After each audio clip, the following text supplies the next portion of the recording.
Hello,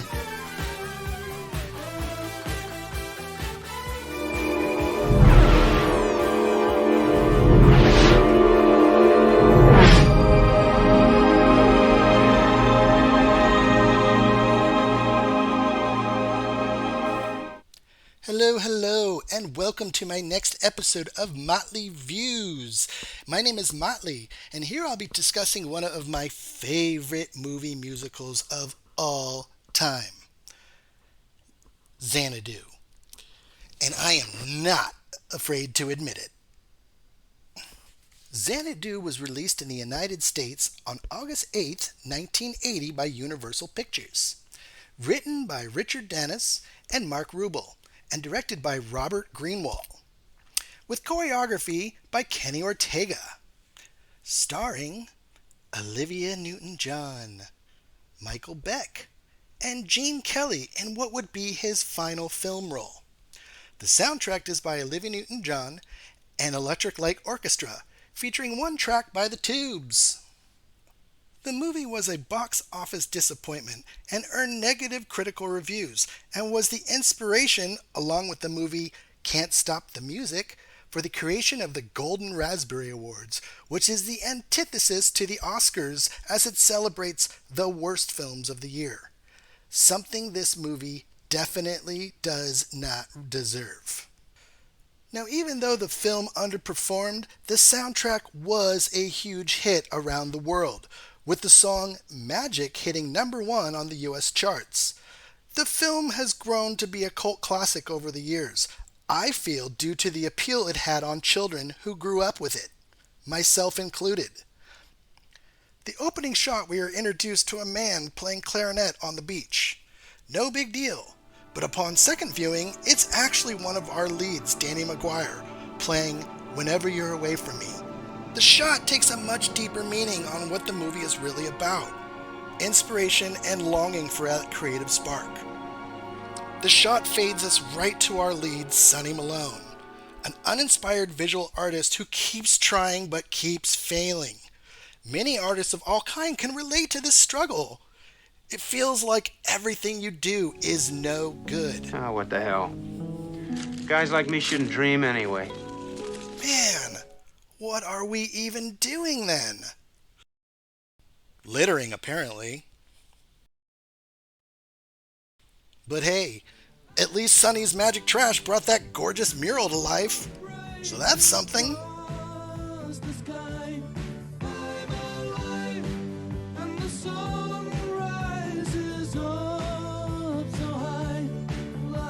And here is our Queen Angel, Olivia Newton-John, playing Kira. Oh shoot, pause. I gotta learn how to pronounce this name. Be right back. Terpsichore doesn't really roll off the tongue as well. Also, Kira sounds more Hollywood than Terpsichore does.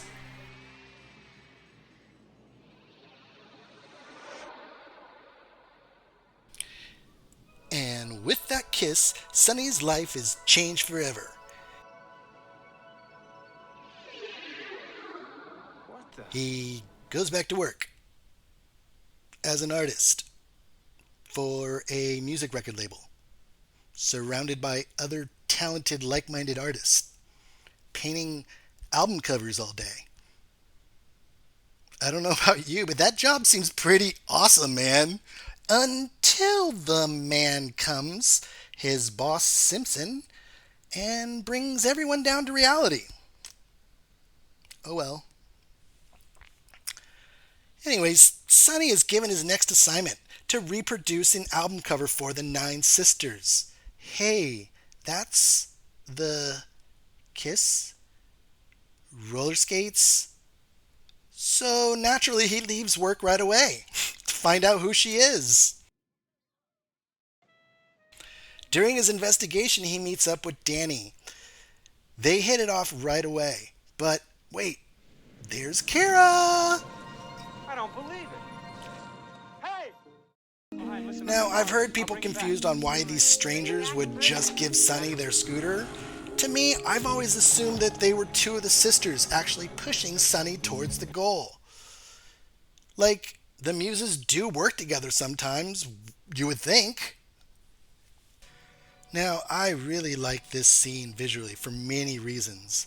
When Sonny gets to the abandoned theater, it's got such a unique Art Deco architecture that I am quickly intrigued by it. With it being run down adds to my curiosity along with Sonny's. Once inside, the mystery just gets bigger with him walking around through shadows in a large open room with packed up unmarked boxes and a ghostly image of a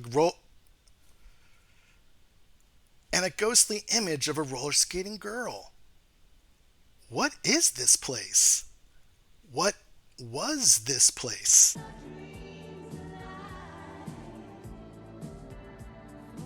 After that exchange, Sonny is inspired.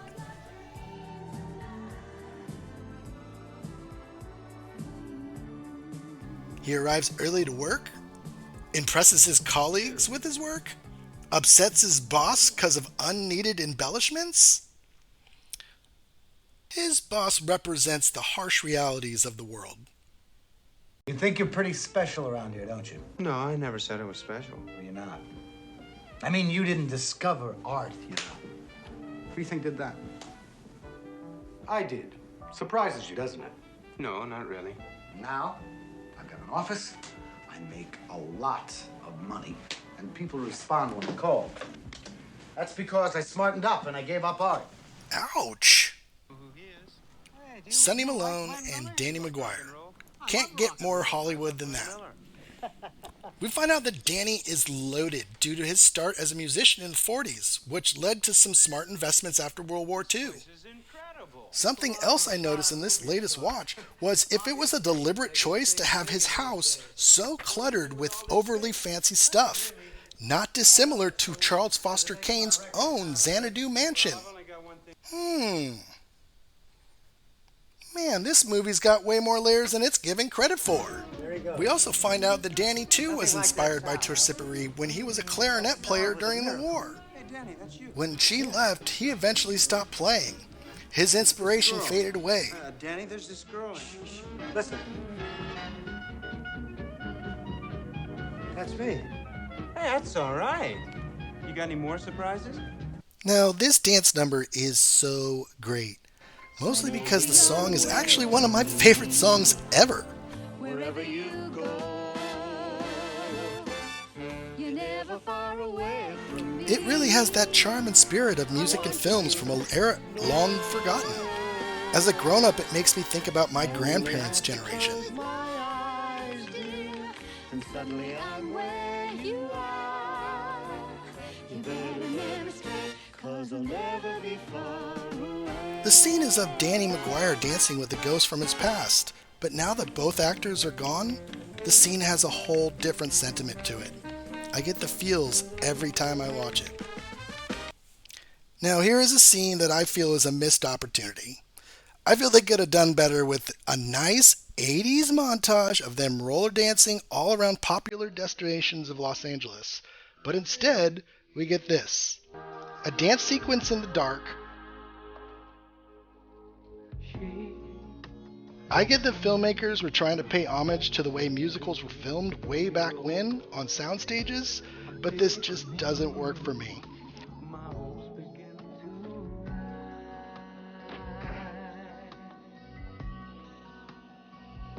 But I love the song, so I stick through it. Some people like it.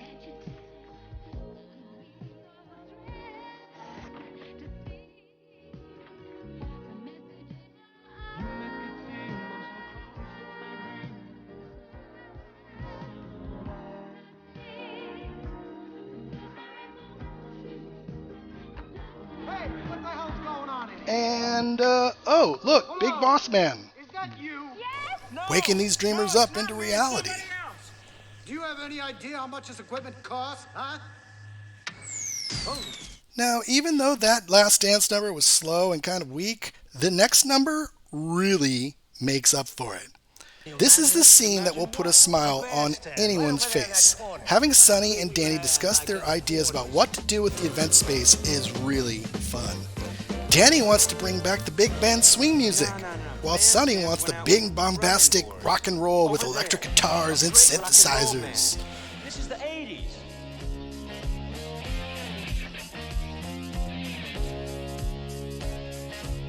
Watching their discussion play out through an amalgamated dance number is really cool. The lighting, the choreography is on point as well.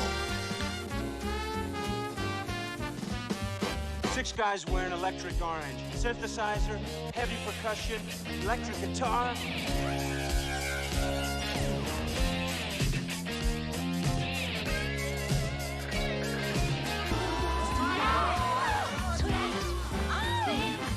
There is one camera angle that really annoys me in this scene. The camera is way too low and cuts off the action in the background way too much. It's an odd choice, but the rest is awesome. The song is really catchy too, especially when the two combine.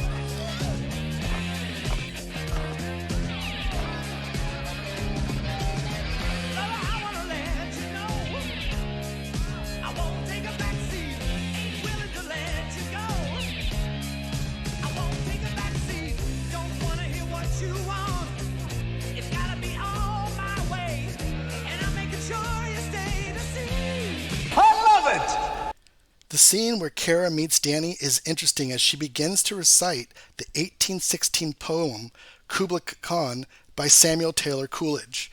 The Xanadu is actually a reference from. In Xanadu did Kubla Khan a stately pleasure dome decree.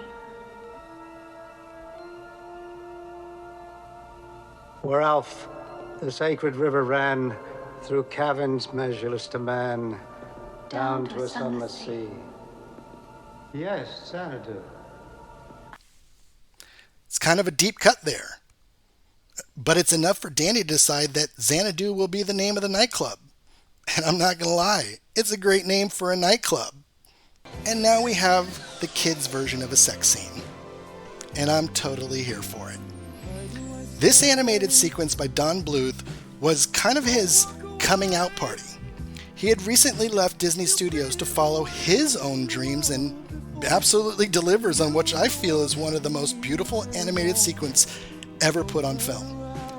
So many wonderful techniques on display here, like particle effects, transparencies, rotoscoping, and morphing. This has always been a highlight of the movie for me. Fortunately for us, Don Bluth launched his future career with this. When I saw Singin' in the Rain many years later, I'd learned to appreciate Xanadu even more. In Singin' in the Rain, there is an amazing dance sequence that goes on for like 20 minutes, and it tells a story, then it doesn't, then it becomes abstract, and then not. It showed me how dance, film, and narrative can be intertwined to become its own unique experience. So then I came back to this scene where Gene Kelly is once again the focus. It takes a whole new meaning for me. About a time, 1980, a place, Los Angeles, Hollywood, and a vibe, neon punk. To Gene Kelly, dancing in a pinball machine. Heck yeah, let's do this! This was his last film, and I've always felt bad of him going to the grave thinking that his final movie was a dud. He never got to see or hear fans' appreciation of it. He is a lot of fun here. Oh, here's the big reveal. Kara is a muse. Now, according to the movie's definition, a muse is any of the 9 sister goddesses in Greek mythology presiding over song and poetry and the arts and sciences. Now, do you believe me, Sonny? If you read closer, the definition above muse says a state of deep thought or a dreamy abstraction. You could say that about this whole movie, yeah? So I have to admit, I hate this scene. It drags, and it's uninteresting in almost every way. Olivia Newton-John, I love you, girl, but this movie has been spoiling me with awesome visuals, only now to take them away completely? I feel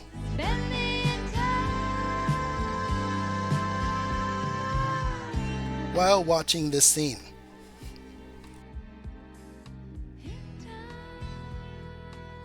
Wait, maybe this is all intentional.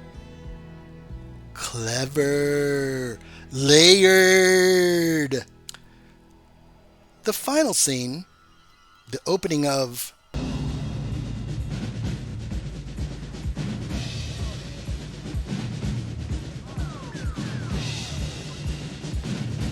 this whole scene puts a dumb smile on my face every time. But yet, I'm also sad because I know it's about to be over. I could actually use 5 more minutes of dialogue to expand the plot a little. And 3 other song and dance numbers, to be honest. When nobody dared to go, the love that we came to know, they call it Xanadu. There is so much going on here. I would love this nightclub if it existed in real life. The costumes are amazing. The whole movie is such a magical musical snapshot of LA, California in 1980s, while also trying to pay a rose-colored ode to movies and music from the 40s. Now, if you like this movie, I would strongly suggest seeing Grease. It's a wonderful movie to put on before or after for a perfect double feature. I was forced many times as a child to watch both movies because my sister had an unhealthy obsession with the Olivia Newton-John when she was young. Both movies are magical musical love letters to an era long gone. Grease is also one of my favorite musical movies of all time. In fact, it's one of the best movie musicals of all time. Another film I would recommend would be Singin' in the Rain. This movie is such a delight. A movie that came out in 1952, which is about 1927 Hollywood, as sound was being introduced to film. So I can't say I would recommend seeing it, but it is an interesting watch. I watched Can't Stop the Music for this analysis, and it's, Xanadu along with Can't Stop the Music is the reason that the Golden Raspberries exist, or, the Razzies. The movie was released 3 weeks before Xanadu, with disco and movie musicals were quickly going out of style. So I could actually maybe understand why both movies got the hate he did at the time. It was part of the social zeitgeist to do so. But Xanadu really doesn't deserve it. I love this movie so much. As a young child, I didn't notice the weak acting. I was more mesmerized by the bright neon and the gorgeous animated sequence in the middle of the movie. As a young adult, I didn't care about a weak plot because due to my own experiences, the plight of the main character brought a whole new meaning to me. Now watching this, with the true angel Olivia Newton-John being gone, all those small faults go out the window because I can see that the good far outweighs the bad. Movies are escapism and fantasy, and this movie really delivers on that. So, if you want to see Olivia Newton-John playing the angel that she truly is, then watch this movie. If you want a neon flashback to your 8th grade roller rink party, then watch this movie. If you want to watch the dreams of an artist come true only through the power of a mythological muse or a filthy rich businessman, then watch this movie. Again. So thank you for watching Motley Views. My name is Motley, and yeah. Is this when I say like and subscribe? Like and Where time stops and the magic never ends. Xanadu.